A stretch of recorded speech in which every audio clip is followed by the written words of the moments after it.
Perkenalkan, nama saya Bagus Guntur Farisa, dan kali ini saya akan mempresentasikan hasil analisis saya terhadap pendapatan dari 3.400 film Hollywood. Nah, ini untuk tugas dari Statistics for Business di program PACMED. Yang pertama, pengenalan singkat dan tujuan ya. Di sini konteksnya adalah tiap tahun nih ada 700 film yang dirilis oleh Hollywood. Yang berarti kompetisi di sana tuh benar-benar ketat, sehingga kayaknya harus mencari tahu nih film yang seperti apa sih yang bisa mendapatkan revenue yang besar. Nah, di sini objektif dari proyek ini adalah ingin mengetahui hubungan antara prediktor untuk terhadap si movie revenue, dan juga ingin mengetahui prediktor mana yang paling signifikan untuk berdampak pada si movie revenue.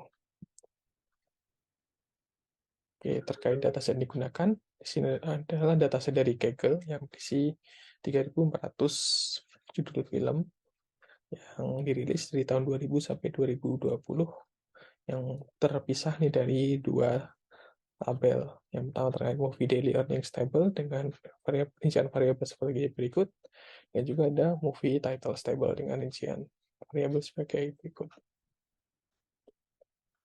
Lalu proses selanjutnya adalah menyiapkan dataset. Jadi dua tabel tersebut pertama adalah dengan dicek dulu missing value-nya, lalu melakukan imputasi data jika terhadap missing value, dan juga melakukan joining tabel itu jadi satu tabel yang siap diolah untuk analisis regresi. Nah, dari analisis missing value didapatkan bahwa ada beberapa variabel nih yang masih ada missing value-nya, seperti budget, distributor, MPA, rating, dan sebagainya. Nah, treatment-nya lalu seperti apa nih? Nah, di sini bedakan untuk missing numerical data seperti budget dan theaters. Ini mencoba untuk menggunakan 3 jenis metode, yaitu complete case analysis, deterministic regression imputation, dan random regression imputation. Dan dari hasil kalkulasi didapati bahwa deterministic regression imputation adalah metode yang performanya paling baik nih, karena error score-nya paling tinggi, dan standar error-nya itu paling rendah. Sekian yang dipilih. Nah, lalu untuk missing categorical data, ini treatment-nya dengan simple random imputation, alias dimasukin aja secara acak dari value yang tersedia. Dan hasil akhirnya adalah dari tabel tersebut ditambahkan beberapa variabel hasil imputasi yang ditandai merah sebagai berikut. Oke, lalu proses selanjutnya adalah penggabungan dari dua tabel ini menjadi satu tabel yang siap digunakan. Nah, di sini prosesnya saya menggunakan SQL, dan hasil akhirnya adalah di sini ada variabel terkait total pendapatan, lalu persentase dari pendapatan operasional terhadap pendapatan keseluruhan, lalu ada budget, besar budget, lalu ada durasi runtime, ada jumlah si film itu tayang di teater, lalu ada juga jumlah hari si film itu jadi top 5 secara pendapatan harian, dan juga ada jumlah teater yang menayangkan si film dalam satu harinya. Baik, selanjutnya setelah tabel itu jadi, kita coba analisis dengan visualisasi, yaitu dengan scatter matrix. Nah, di sini ada dua insight utama. Yang pertama adalah terkait data distribution. Nah, di sini kelihatan bahwa ada beberapa distribusi yang condong right skewed. Contohnya adalah international earn percentage, budget, runtime duration, days in theaters, and daily number of playing theaters.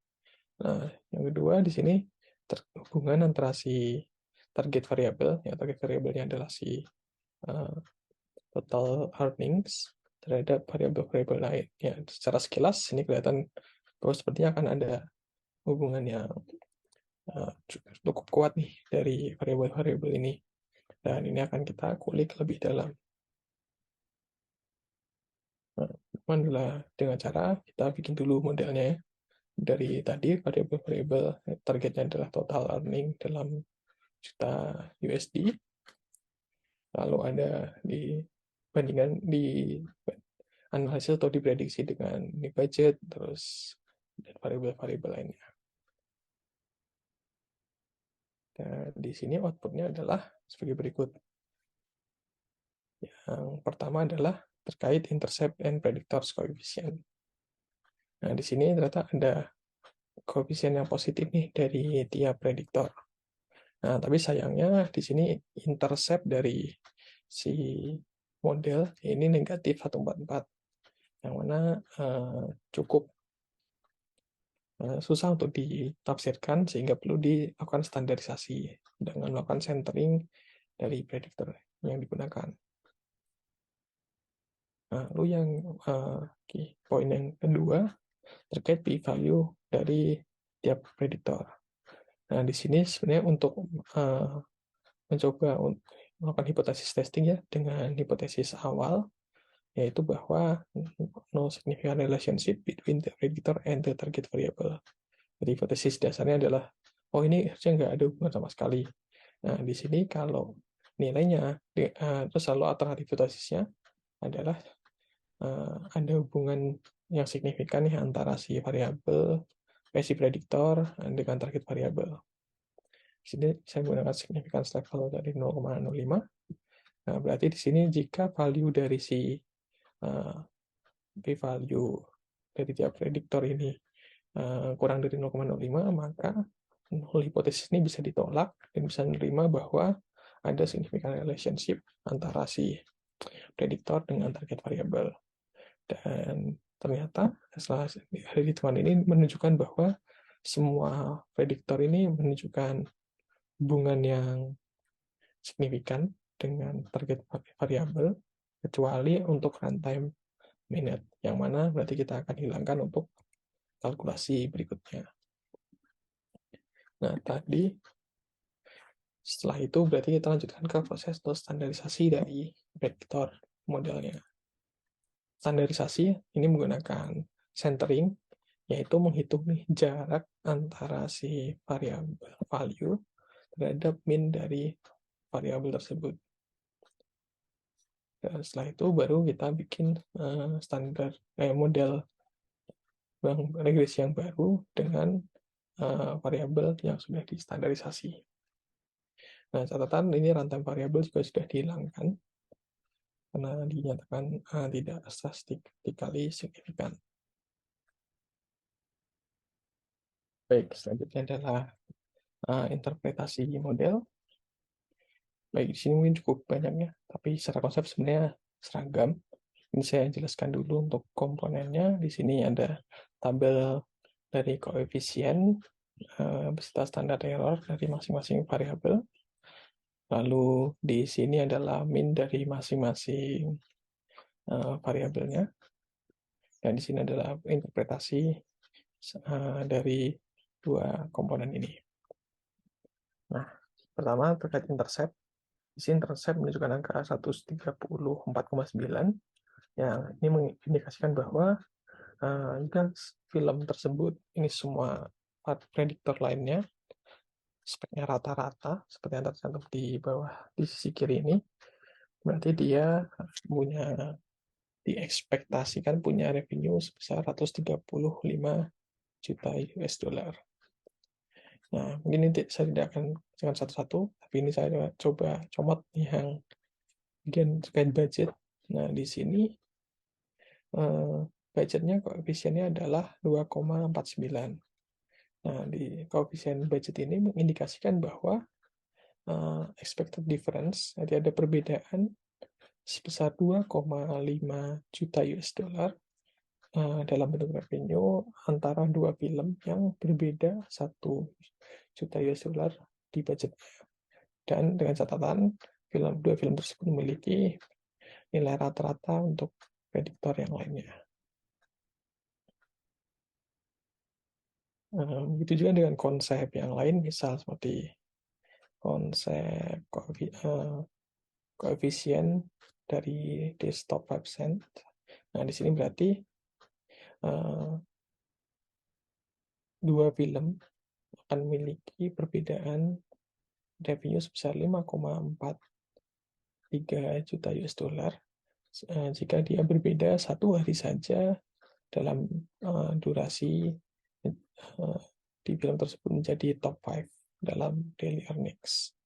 Dengan catatan variabel prediktor lainnya itu dalam nilainya sama rata-rata.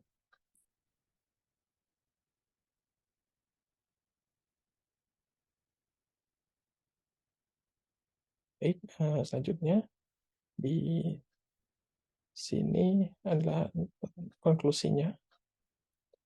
Dari model regresi yang saya paparkan tadi bisa didapati bahwa seberapa lama nih sebuah film menjadi top 5 dalam hal daily earning berdampak paling kuat terhadap si pendapatan filmnya.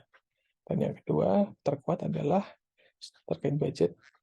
Ini juga menjadi prediktor yang kuat untuk menentukan si pendapatan film tersebut. Nah, di sini model ini punya R-square senilai 0,69 yang bermakna bahwa prediktor dari model regresi ini bisa menjelaskan 69% dari variasi dari si dependent variable atau si total earning. Yang sebenarnya ini bisa dihitung cukup lumayan lah. Nah, selanjutnya adalah business and further research recommendation. Nah, di sini rekomendasi bisnisnya bisa ditekankan, misal mungkin ada yang tertarik untuk bikin film di Hollywood adalah Go Big or Go Home, ya modeling gede, ya sana nanggung, karena di sini tiap 1 juta USD yang digelontorkan ini will likely akan menghasilkan 2,5 juta dolar dalam bentuk revenue. Dengan asumsi bahwa semua variabel filmnya ini rata standar lah ya, sama. Nah, di sini run sprint atau maraton. Nah, di sini malah nggak usah terlalu lama-lama film yang beredar di pasaran, karena yang penting sebenarnya beredar singkat aja, cuman dia bisa top 5 terus-terusan. Dan impact-nya bisa 10 kali lebih besar daripada jika cuman kayak durasinya beredarnya lama tapi nggak top 5 gitu. Nah, untuk further research recommendation di sini karena batasan waktu belum melibatkan nih categorical datanya dalam bentuk untuk analisis. Jadi bisa nih untuk dianalisis lebih lanjut yang menggunakan categorical data. Dan di sini juga belum melakukan